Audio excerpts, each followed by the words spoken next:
할렐루야. 네, 오늘 말씀은 이제 로마서 3장으로서 1장에서는 이방인의 죄에 대해서 말씀을 했고요. 2장에서는 유대인들의 죄에 대해서 말씀했습니다. 또한 유대인들에게 있어서는 그들에게 죄가 있지만 그러나 그들에게 또 유익한 것도 있었는데 그것은 율법과 할례입니다. 2장에서 이 유대인들에게 있어서 그들은 율법이 있었고 그 다음에 뒷부분에 보면은 할례, 육신의 할례에 대한 그러니까 할례라는 것이 있습니다. 이 두 가지는 유대인들의 정체성입니다. 하나님께서 아브라함에게 할례의 언약을 주시고 이 할례를 행해라. 그것이 나와 너 사이의 언약의 표징이니라 하시면서 할례가 바로 하나님 백성된 증거이고 할례를 행하지 아니하면 이스라엘 백성들에서 날지라도 그가 하나님 백성이 아니다 할 정도로 할례를 굉장히 중요시 여겼습니다. 또 할례뿐만 아니라 이스라엘이 율법을 따라 사는 삶, 그래서 율법의 그 행위를 통해서 하나님을 믿는 백성으로서의 그런 살아가는 삶을 하나님 주셨는데, 그런데 로마서 2장에서는 그 할례나 율법이나 이런 것들이 유대인을 결코 의롭다 만들지 못했고 그것이 그들에게 아무런 유익이 없었다 이렇게 말하고 있는 것이었습니다. 그런데 3장에서는 그러면 유대인이 아무것도 나은 게 없느냐, 이방인과 그럼 똑같단 말이냐 라고 물어보는 거예요. 3장에 그런즉 유대인이 나음이 무엇이며 할례의 유익이 무엇이냐. 도대체 이 유대인이 더 나은 것, 이방인에 비해서 그러면 율법도 할례도 다 그렇다면은 그럼 나은 게 뭐냐라고 물어볼 때 2절에 보니까 범사에 많으니, 우선 그들이 하나님의 말씀을 맡았습니다. 범사에 많다. 이렇게 2장에서는 유대인이나 이방인이나 다 비슷한데 다 똑같다. 인간으로서는 다 똑같다. 이렇게 말하지만 그러나 실제적으로 우리가 더 자세히 보면은 유대인에게 주신 하나님의 은혜, 유대인들이 이 하나님의 백성으로서 이 받았던 그 은혜가 많다는 거예요. 그들에게 있는 특권도 많다는 거예요. 그런데 그런 은혜와 특권이 그들이 율법이나 할례를 받고서도 율법대로 순종하지 못하고 할례가 무할례자처럼 아무런 의미 없게 만들어버렸던 그 삶의 문제이지 율법이나 할례가 무익한 것은 아니었다는 것입니다. 하나님의 백성으로 살아가는 그 자체가 이스라엘 백성들에게 무익한 것은 결코 아니었다는 거예요. 그들에게 많은 유익한 것이 있었습니다. 그래서 범사에 많으니 이렇게 말하는 거예요. 그럼 범사에 도대체 뭐가 많은가? 여러분 이게 로마서 9장을 보면은요, 조금 뒤로 넘어가면은 뭐라고 되어 있는가 하면 그들이 많은 것들이 이런 것들이 있대요. 로마서 9장 4절 5절에 보면은 이렇게 말합니다. 그들은 이스라엘 사람이라 그들에게는 뭐가 있어요? 양자됨과 영광과 언약들과 율법을 세우신 것과 예배와 약속들이 있고 조상들도 그들의 것이요 육신으로 하면 그리스도가 그에게서 나셨으며 그는 만물 위에 계셔서 세세에 찬양받으실 하나님이시라. 아멘. 여기 보니까 이 이스라엘에게 있는 특권이 뭐냐면 양자됨이 있었다는 거예요. 양자됨. 하나님의 자녀됨이 그들에게 있었고 영광도 있었다는 거예요. 하나님의 비춰주시는 은혜로 말미암아 그들이 세계 모든 민족 위에 뛰어나게 하시겠고 들어가도 나가도 복을 받게 해주시겠고 모든 민족이 너희들을 존경하게 해줄 것이다 라고 했던 그런 그 율법의 약속들이 있었습니다. 또 그들에게 언약이 있었어요. 너희는 하나님의 백성이다. 내가 너희를 어디로 가든지 너희와 함께 할 것이고 너희가 내게 부르짖으면 내게 나와서 부르짖으면 내가 들을 것이고 또 어느 민족이 너희와 같이 하나님께 기도할 때마다 가까이함을 받은 민족이 어디 있느냐 하면서 하나님께서 그들에게 여러 가지 그 이스라엘의 그 역사를 통해 볼 때 많은 영광스러운 것과 언약들과 하나님의 이 나타나셨던 그 능력들, 양자됨 이런 것들이 굉장히 많습니다. 그러나 이런 모든 것보다도 가장 중요한 게 뭐였느냐? 이스라엘에게 있어서 하나님이 그들이 범죄를 하고 그들이 잘못 나가고 무너지고 깨져도 하나님이 이스라엘에게 너희들 버릴 거야. 나 더 이상 너 감당할 수 없구나. 내가 너희들이 그렇게 못된 짓만 하니 내가 너희들을 차버릴 거야 하면서 버리지 못하는 이유. 아무리 이스라엘이 그냥 개차반으로 살고 엉터리로 살아도 하나님이 그들을 버리지 않은 이유. 여러분, 그 뭘까요? 그것이 바로 이 2절에 보니까 우선이라고 하는 말은 first, 가장 좋은 것, 가장 최고는 뭐냐? 그들이 하나님의 말씀을 맡았습니다. 그들이 하나님의 말씀을 맡았다는 거예요. 이 하나님의 말씀을 맡은 자로서 하나님의 언약을 맺었기 때문에, 그래서 이 언약은 결혼 언약이었고 하나님만 바라보고 주님만 의지하는, 그런데 그들이 언약을 깨버렸어도 하나님이 또다시 이스라엘과 언약을 맺고 그들을 계속해서 붙들고 있어요. 그 이유가 뭔가? 그 이유가요, 그들은 하나님의 말씀을 맡았기 때문이다. 여러분이 하나님의 말씀을 맡았다라는 것이 무엇을 의미하는가? 하나님께서 너희들이 말씀 잘 전달해, 너희들이 다음 세대에게 말씀을 잘 전달해라. 그래서 달달달달 외워가지고 말씀 전달하고, 그 다음 후손들이 또 달달달 외워가지고 말씀 전달하고, 이렇게 딜리버리 하는 건가요? 물론 딜리버리 하는 것도 굉장히 중요합니다. 그들이 그렇게 사실 딜리버리를 했어요. 그래서 이 이스라엘 백성들이 성경 말씀을 기록을 한 것들을, 그거를 어떻게 하면 성경 말씀이 단 1.1획도 틀리지 않도록 그 후대에게 전할 수 있을까? 지금 같으면은 뭐 하면 됩니까? 복사하면 되죠. 프린팅하면 다 되잖아요. 사진 찍어 놓으면 되잖아요. 근데 옛날에는 그런 기술이 없잖아요. 그럼 어떻게 해야 되죠? 손으로 써야 돼요. 구약 성경을 손으로 써야 되는데, 창세기부터 출애굽기, 레위기, 민수기, 신명기 이런 것들을요 손으로 쓰려면은 이 공부를 해야 되는 거죠. 지금이야 의무교육 시간, 의무교육이기 때문에 다 공부했지만, 옛날에는 공부하는 것, 글자를 아는 것은 엄청난 지식입니다. 그런데 그들이 그거를 손으로 쓰는데, 다르게 쓰기 위해서 이스라엘은요, 이스라엘 언어가 점까지 찍습니다. 점. 우리나라는 점 찍는 거 거의 없죠. 근데 이스라엘은 이 다게시 뭐 어쩌고 뭐 우물라우트 뭐 어쩌고 저쩌고 하면서요, 뭐 이게 여러 가지 막 점을 찍어요. 그러다가 예를 들어서 파리가 날라와가지고 거기다가 똑 하고서 똥을 싸놓으면 이게 점을 찍은 건지, 이게 파리똥인지 헷갈릴 정도로 그렇게 큰 점들이 많아요. 지금 여러분이 히브리어 성경을 보면은 점이 다 사라졌어요. 그래도 이 사람들이 읽더라고요. 그 점에 보면 아도 나오고 어도 있고 의도 있고 우리나라의 자음 같은 것들을 다 점이나 이러한 조그맣게 이게 표시하는 게 있습니다. 그런데 이런 것들을 일일이 다 하기 위해서 점 하나라도 틀리지 않게 해서, 그래서 성경에 1.1획도라고 하는 말이 뭐냐면은 이 점을 딱 찍는 것들이 너무 많기 때문에 그거 하나도 하나님께서 이 1.1획도 없어지지 않는다 하신 말씀이 바로 그 점 때문이죠. 그러기 위해서 이스라엘 백성들은요, 이 말씀을, 이 점을 찍기 위해서 어떻게 했냐면은 이 정확하게 복사하듯이 정확하게 하기 위해서 성경의 자음, 모음, 숫자를 세놔가지고, 그래가지고 성경을 필사할 때마다 다시 개수를 세는 거예요. 이 자음이 몇 개고 모음이 몇 개였느냐, 이거 개수를 다 세가지고 정확하게 맞아야 되는 거예요. 그러니까 얼마나 이 작업이 어렵고 고단하고 힘든 작업입니까? 그리고 어떤 사람들은 또 하나님의 이름, 여호와라고 하는 이름만 나오면은 그 이름이 나올 때마다 밖에 나가가지고 몸을 씻고 다시 들어와가지고 하나님의 이름을 내가 함부로 쓰면 안 되지, 깨끗하게 씻고 와서 써야지 해가지고 그래가서 하나님의 이름을 쓰고, 그러다가 또 하나님의 이름이 또 나오면은 또 밖에 나가가지고 또 손 씻고 와가지고 또 쓰고, 이렇게 정성 들여서 그들이 하나님의 말씀을요, 이 1.1획도 틀리지 않도록 하기 위해서 정말 최선을 다해서 그들이 전수했습니다.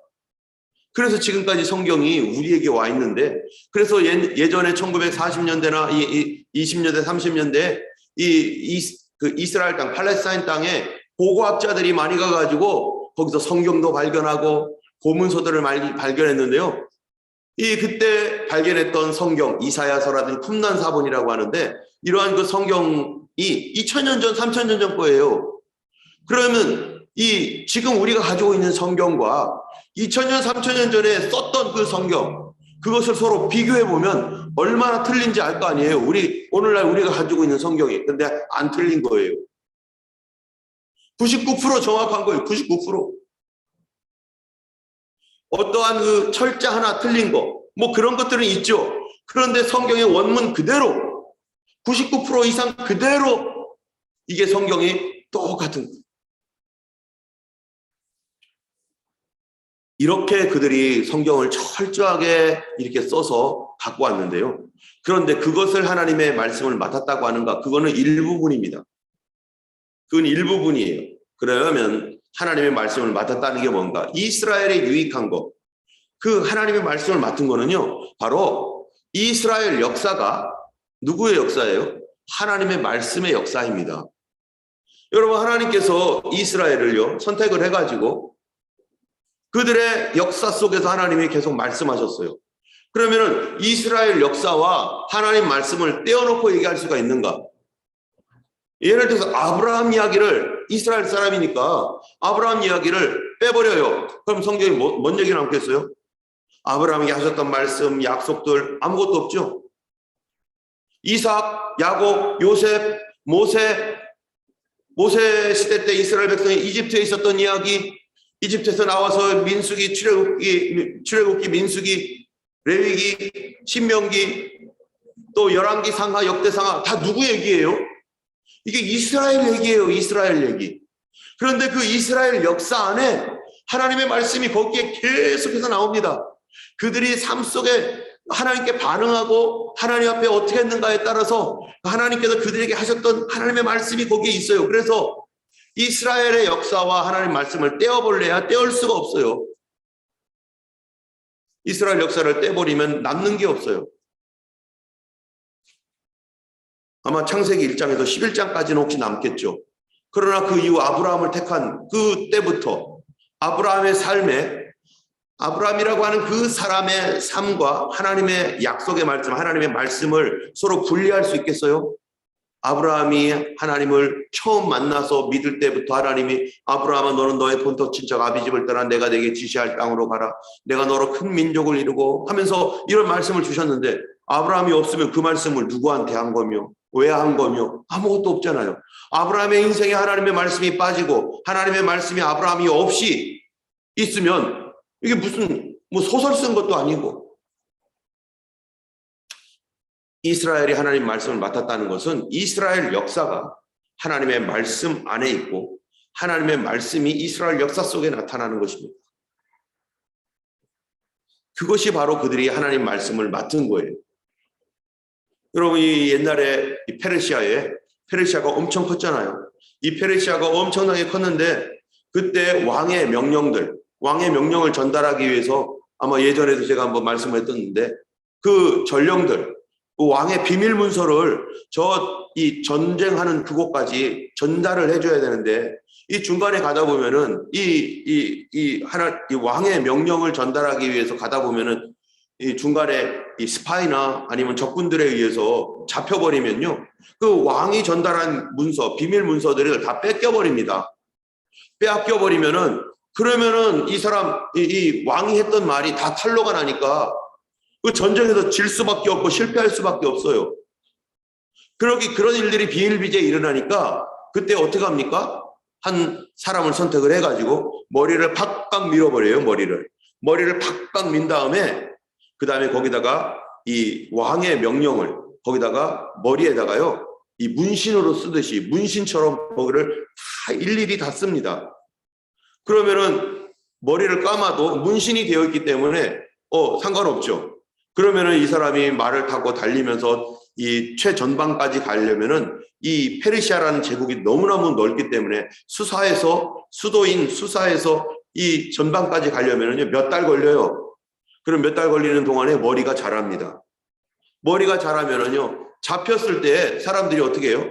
너 왕의 문서가 있는지 아무리 뒤져도 안 나와요. 머리 안에 있는데 어떻게 나와요 그게? 그러나 전방에서는 알고 있죠. 머리에다 썼다는 거를. 그래서 이 사람이 어쨌든 거기에 도착하면 어떡합니까? 머리를 쫙 밀어버립니다. 머리를 쫙 밀어가지고 빡빡이를 만들어버리면 거기에서 왕이 했던 명령의 문서가 여기에 머리에 적혀 있는 거죠. 이 사람과 왕의 명령이 뭐가 되어 있어요? 하나가 되어 있어요. 일체가 되어 있어요. 그 명령을 없애버리면 머리 가죽을 벗기든지 죽든지 둘 중에 하나예요. 이스라엘은 그들의 역사 속에 하나님의 말씀이 이와 같이 문신처럼 새겨져 있는 거예요. 그런데요, 이스라엘 역사가 다만 구약에 있는 역사에서 끝나는가? 여러분, 구약에서만 끝납니까? 아니에요. 요한계시록에 보니까 이스라엘 백성들이 어떻게 된다는 거예요, 나중에? 14만 4천 명. 어디서 나옵니까? 다 이스라엘이에요. 그러면은 인류 역사 끝까지 예수님 오시는 날까지 이스라엘이 존재한다는 거 아니겠어요? 이스라엘이 예수님 당시에 있었다가 AD 70년에 성전이 멸망하고, 그리고 AD 135년에 제2차 유대 반란 때에 하드리아누스 황제에 의해서 이스라엘이 온 나라로 흩어지고 예루살렘에는 있지도 못하고, 그러다가 600몇 년경에 성전산에 모스크 세워지고, 이 이슬람에 의해서 모스크가 세워지고 이스라엘 땅은 더 이상 유대인들이 살 수 없는 척박한 땅이 되어버리고, 그리고 이스라엘 백성들이 약 2000년 동안 세상에서 사라져버렸어요. 그들이 회복되지 않으면 하나님 말씀이 거짓말이 돼버리는 거예요. 하나님 말씀이 약속이 무효가 돼버리는 거예요. 그러면 하나님이 그들을 사라지게 하겠는가? 아닙니다. 1945년에 47년에 이스라엘이 다시 독립하여 자기 땅으로 돌아오는 거예요. 왜 그렇습니까? 하나님은 이스라엘의 미래까지 그 말씀 가운데 새겨놨기 때문에 그렇습니다. 하나님이 신실하신 하나님이라면 이스라엘을 결코 놓을 수가 없어요. 왜냐하면 이스라엘 역사 속에 하나님 말씀을 새겨놨기 때문에. 그러므로 구약 성경에서 얘기하고 있거나 신약 성경에서 얘기하고 있는 이스라엘에 대한 모든 예언들이 어떻게 될 거예요? 반드시 응답될 겁니다. 하나님은 이스라엘을 버리지 않습니다. 왜요? 그들은 말씀을 맡았기 때문에. 지금도 마찬가지죠.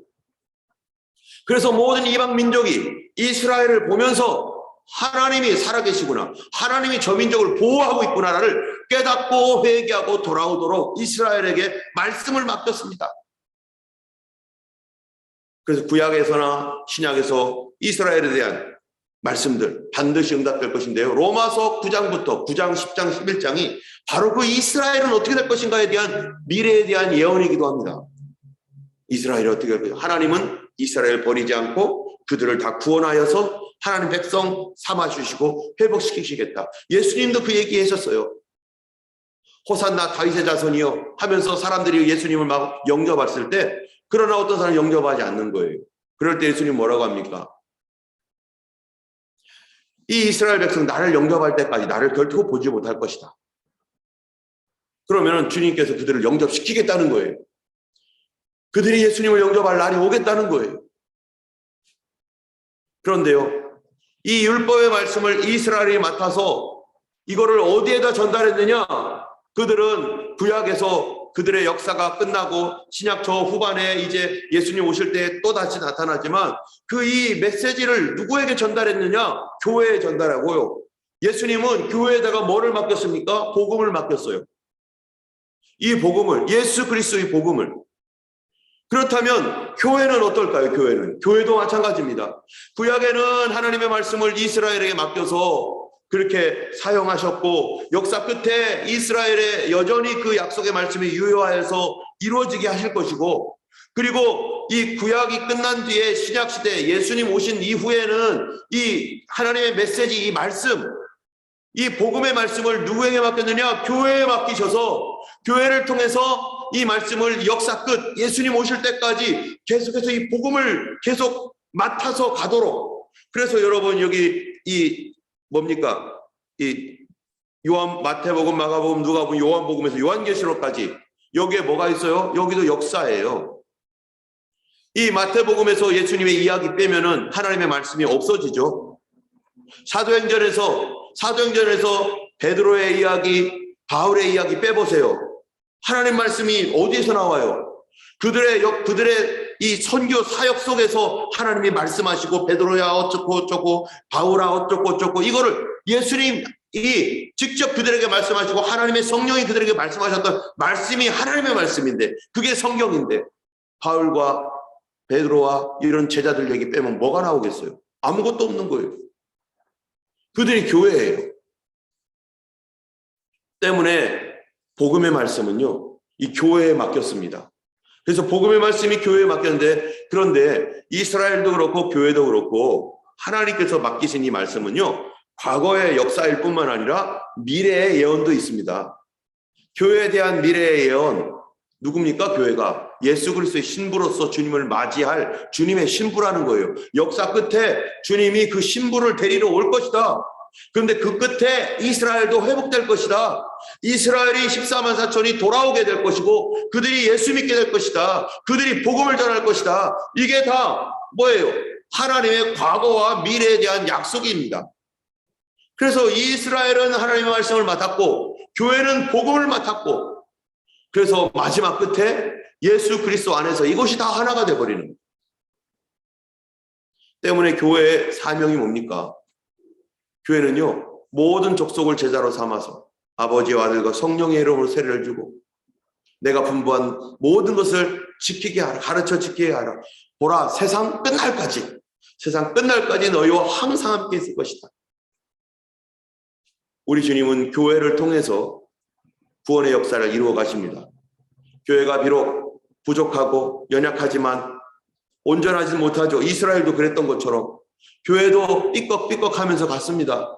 그러나 하나님이 귀하게 보시는 교회는 어떤 교회인가? 말씀 지키는 교회예요.